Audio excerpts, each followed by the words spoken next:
Israel ఇరాన్ల మధ్య war ముదురుతోంది. Israel హెచ్చరికల నేపథ్యంలో ఇరాన్ అప్రమత్తమైంది. తమపై క్షిపణుల దాడికి ప్రతీకారం తీర్చుకుంటామని ఇజ్రాయెల్ ప్రకటించిన నేపథ్యంలో ముందు జాగ్రత్త చర్యలకు దిగింది. తమ సుప్రీం లీడర్ ఖమేనీని సురక్షితమైన ప్రాంతాలకు తరలించింది. అనంతరం ఇజ్రాయెల్ వార్నింగ్ కు ఇరాన్ ధీటుగా బదిలిచ్చింది. ఇజ్రాయెల్ దాడులను ఎదుర్కొనేందుకు సిద్ధంగా ఉన్నామని ఇరాన్ ప్రకటించింది. ఇది శాంపిల్ మాత్రమే అని, అసలు దాడులు త్వరలోనే ఉంటాయని ఇరాన్ అధ్యక్షుడు మసౌద్ హెచ్చరించారు. తమ దేశాన్ని కాపాడుకోవడానికి దేనికైనా సిద్ధమని ప్రకటించారు. ఇక ఇరాన్ దాడులపై ఇజ్రాయెల్ ఆర్మీ చీఫ్ కూడా తీవ్రంగా స్పందించారు. ఇరాన్ పై విరుచుకు పడతామని హెచ్చరించారు. ఇరాన్ వైపు నుంచి 180 మిసైల్స్ వచ్చాయని, వీటిలో దాదాపు అన్నింటినీ నిర్వీర్యం చేశామని ప్రకటించారు. ఈ క్షిపణుల్లో కొన్ని భూమిపైకి చేరుకుని విధ్వంసం సృష్టించాయని తెలిపారు. ఏ స్థాయిలో నష్టం జరిగిందో అంచనా వేస్తున్నామని తెలిపారు. ఇరాన్ క్షిపణుల దాడి నేపథ్యంలో ఇజ్రాయెల్లో హై అలర్ట్ కొనసాగుతోంది. ఆ దేశ వ్యాప్తంగా సైరన్ల మోత వినిపిస్తోంది. ప్రజలు సురక్షిత ప్రాంతాలకు వెళ్లాలని అధికారులు సూచించారు.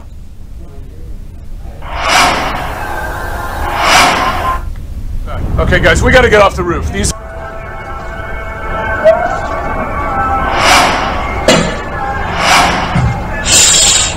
Yo, HBR. Yo, Yo,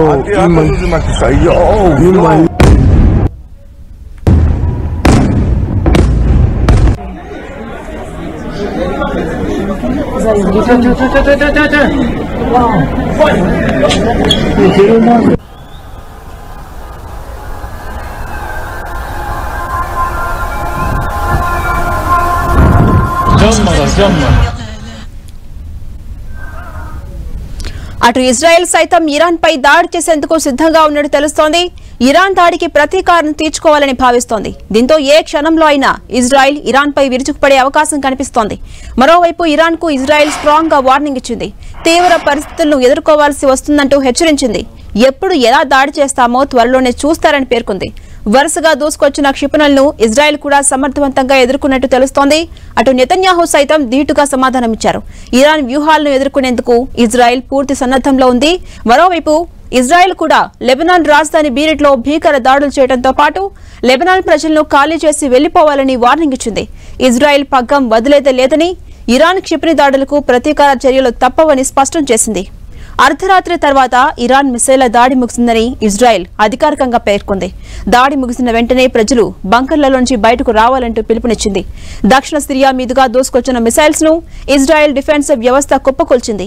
అటు ఇరాన్ మిసైల్స్ 80% లక్ష్యాలను ఛేదించినట్టుగా ఇరాన్ దేశ టీవీ ఛానల్ పేర్కొంది. ఈ దాడి ఘటనతో ఇరాన్ తీవ్ర పరిస్థితులను ఎదుర్కోవాల్సి వస్తుంది అన్న ఇజ్రాయెల్ ఆర్మీ హెచ్చరికల నేపథ్యంలో వెస్ట్ బ్యాంక్లోని జెరికాలో రాకెట్ శిథిలాలు పడి ఒకరు మరణించినట్టుగా సమాచారం వినిపిస్తోంది. మరోవైపు ఇరాన్ దాడితో లెబనాన్, గాజాలో అక్కడి పౌరులు బాణసంచా పేల్చి సంబరాలు జరుపుకున్నారు. ఇక ఇజ్రాయెల్ పై దాడికి ముందే రష్యాకు ఇరాన్ సమాచారం ఇచ్చినట్టుగా తెలుస్తోంది. ఈ ఏడాది ఏప్రిల్లో సిరియాపై ఇజ్రాయెల్ జరిపిన దాడిలో ఇరాన్ కు చెందిన సైనిక అధికారులు మరణించారు. దీంతో ప్రతీకారంగా ఇరాన్ డ్రోన్లు, క్షిపణులతో ఇజ్రాయెల్ పై దాడులు చేసింది. వీటిని అమెరికా సాయంతో ఇజ్రాయెల్ అడ్డుకుంది. తమ అనుకూల దళాల నేతలను చంపడంతో గుర్రుగా ఉన్న ఇరాన్ మరోసారి ఈ దాడి చేసింది.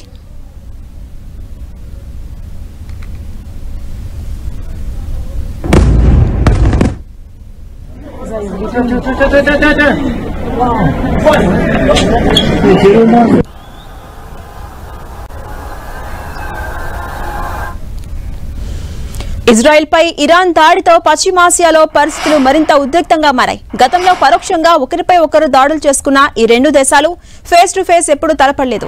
ఇప్పుడు ఇజ్రాయెల్ నేరుగా ఇరాన్ పై దాడి చేసింది. దీంతో పశ్చిమాసియాలో మరో యుద్ధానికి బీజం పడినట్లయింది. ఆయుధ పరంగా, సైనిక పరంగా ఈ రెండు దేశాలు దేనికదే ప్రత్యేకతను కలిగి ఉంది. సైనిక బలంలో ఇరాన్ ప్రపంచంలోనే 14వ స్థానంలో ఉంటే ఇజ్రాయెల్ 17వ ర్యాంకులో ఉంది. ఇరాన్ వద్ద ఉన్న ప్రధాన అస్త్రాలు, బాలిస్టిక్ క్షిపణులు, సాయుధ డ్రోన్లు, వీటిని ఆ దేశం పెద్ద సంఖ్యలో అభివృద్ధి చేసింది. అలాగే ఇరాన్ వద్ద KH-55 అనే క్రూజ్ క్షిపణులు కూడా ఉన్నాయి. గగనతలం నుంచి ప్రయోగించే వీలున్న ఈ అస్త్రం అణు వార్ హెడ్ ను మోసుకెళ్లగలదు. 3000 కిలోమీటర్ల దూరం పయనించగలదు. ఖలీద్ ఫర్జ్ అనే నౌక ధ్వంసక క్షిపణి కూడా ఇరాన్ సొంతం. అది 1000 కిలోల వార్ హెడ్ ను 300 కిలోమీటర్ల దూరం మోసుకెళ్లగలదు. సాయుధ డ్రోన్ల ఉత్పత్తిలో ఇరాన్ ముందుంటుంది. ఇక ఇజ్రాయెల్ వద్ద కూడా శక్తివంతమైన క్షిపణులు ఉన్నాయి. అందులో ఖండాంతరాస్త్రాలు ఉన్నాయి. ఇజ్రాయెల్ క్షిపణుల్లో ప్రధానమైనవి జెరికో 1, జెరికో 2, జెరికో 3, జెరికో 3 5000 కిలోమీటర్ల రేంజ్ను ఛేదించగలదు. ఇంకా స్వల్ప శ్రేణి లోరా, డెలైలా, గాబ్రియల్ క్షిపణులు కూడా ఉన్నాయి. గగనతల రక్షణలో ఇజ్రాయెల్ది తిరుగులేని శక్తి. ఇక అలాగే ఇజ్రాయెల్ వద్ద కూడా భారీగానే డ్రోన్లు ఉన్నాయి. అయితే వీటిలో చాలా వరకు ఆయుధాలు మోసుకెళ్లేవి కావు. అవి ప్రధానంగా నిఘా సమాచార సేకరణకు ఉద్దేశించినవే. ఇరాన్ అణ్వాయుధాలను నిర్మించడానికి ప్రయత్నిస్తోందన్న ఆరోపణలు ఉన్నప్పటికీ అవి వార్ హెడ్ లో అమర్చడానికి అనువుగా సిద్ధమయ్యాయా అనే దానిపై క్లారిటీ మాత్రం లేదు. మరోవైపు ఇజ్రాయెల్ వద్ద 90 అణుబాంబులు ఉన్నట్టు అంచనా. అయితే సైనిక పరంగా ఇరాన్, ఇజ్రాయెల్ శక్తివంతమైన దేశాలే. జనాభా విస్తీర్ణ పరంగా ఇజ్రాయెల్ తో పోలిస్తే ఇరాన్ చాలా పెద్దది. సంఖ్యాపరంగా కూడా ఇరాన్ వద్ద ఉన్న ఆయుధ సంపత్తి ఎక్కువే. అయితే 1979 నుంచి వివిధ రూపాల్లో ఇరాన్ ఆంక్షలు ఎదుర్కొంటోంది. ఇరాన్ వద్ద ఉన్న సాంప్రదాయ ఆయుధాల్లో చాలా కాలం వరకు కాలం చెల్లినవే.